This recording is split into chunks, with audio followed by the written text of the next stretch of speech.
السلام علیکم ورحمۃ اللہ وبرکاتہ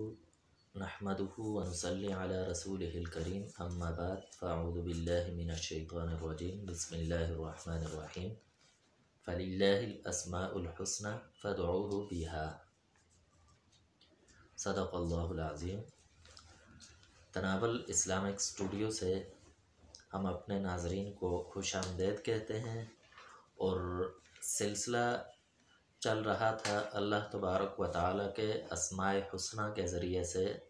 حاجات کو پورا کرنا اور حاجات کو مانگنا اللہ تبارک و تعالیٰ سے۔ تو آج ہم بات کرتے ہیں الرحمن الرحیم۔ الرحمن الرحیم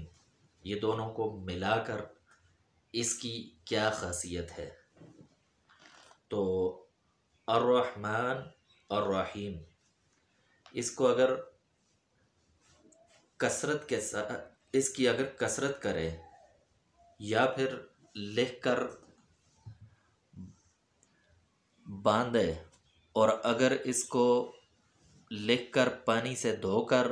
وہ پانی کسی درخت کی جڑ میں ڈال دیں تو اس کے پھل میں برکت پیدا ہو جائے گی، درخت کا پھل زیادہ ہو جائے گا، درخت کیڑوں اور ایسی چیزوں سے محفوظ رہے گا اور بہترین پھل ہوگا۔ اور اگر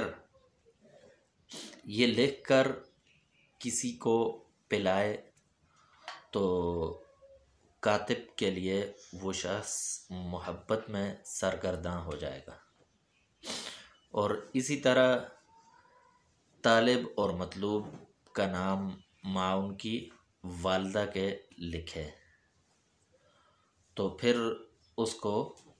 کو پلائے تو اس سے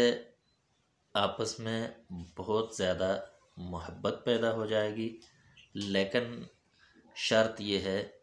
کہ وہ محبت جائز ہو، ناجائز محبت کے لیے اس کی اجازت نہیں ہے۔ تو اس لیے اس عمل کا زیادہ سے زیادہ اہتمام